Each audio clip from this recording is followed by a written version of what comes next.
Hey guys, welcome back to Tethan Props. I'm going to show you how I'm about making another lightsaber from the amazing artist Jake Bartok. So he sent me these additional photos that he'd never posted to Instagram, and it gave me a better idea of the design of Gandalf the White's lightsaber. So the first thing to do was go in to make the 3D model based on his artwork. So the program that I use for my 3D modeling is Fusion 360. It's a great program, really easy to use, and it's free. So the next thing to do was to print it on my printer. So I use an Anycubic Mono X, which is a great huge printer. It's a resin printer, so it does really high quality prints. First thing to do is to take them off the printer, clean them up and remove all the excess resin, clean them in isopropyl alcohol, and then give them a final cure, because when they come off the printer, they're not fully cured in that state. And if you don't have a curing box, one thing you can do is just go chuck them out in the sun, leave them there for maybe half an hour or so, and just rotate them so all the edges of the print get some sunlight on them. Next thing to do was to sand off all the supports. So I always do this outside because you're using 3D printed resin, which when you sand it down creates a lot of dust and you don't want to be breathing that dust in. So I just sand off all the supports, clean off all the excess dust from the prints because you don't want that dust getting in all your paint. So as I said, when you're doing 3D printing and you're sanding down your prints, it creates a lot of dust and it can get all over your hair, so make sure you wear a respirator.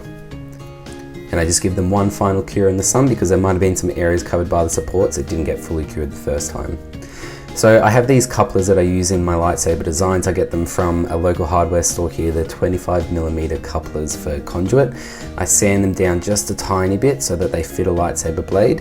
And I use these because this PVC conduit is much stronger than a resin print, which means when I incorporate the two of them together, they're a lot stronger.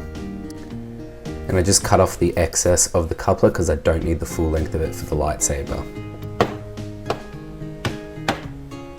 So I've got all my parts ready to go, my prints and my coupler. The first thing to do is to glue that in, and just using super glue, you glue it into the end. It's a nice snug fit and it pretty much sets instantly.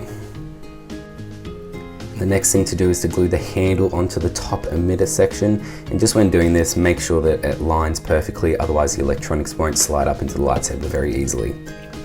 Next stage is to start painting. So with all my prints, I start off with a grey primer, then a gloss black, and then I go back with my silver. And this just creates the right layers for the paint to stick to the print and also gives the silver a really good coat. The next thing was to just tape off that little decal design on the top, which is representative of the top of your staff, and then just give that a light coating of a white. So now it's on to doing the handle. So I chose a royal blue leather wrap because I didn't want to go just plain white because then the whole lightsaber would have been quite white. I decided to go this blue because it kind of matches the handle that's on Glamdring, which is Gandalf the White's sword. So next thing to do is just cut off a little triangle at the end so that it helps wrap it easier, and then go on and wrap it around the handle section of the lightsaber.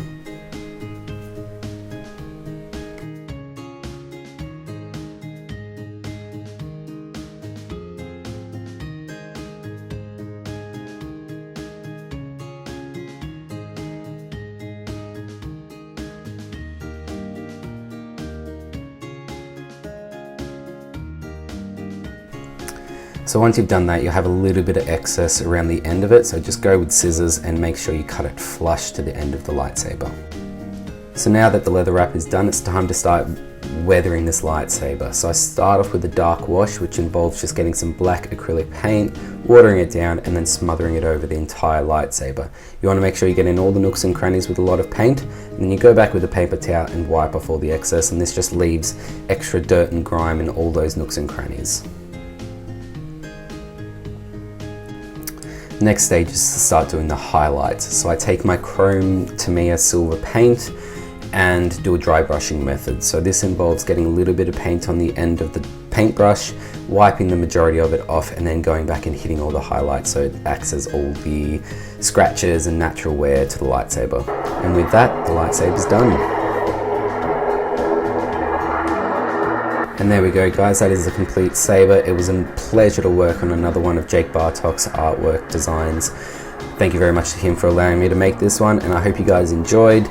Be sure to check out my other videos, like, subscribe, all the normal stuff, and I'll see you on the next one.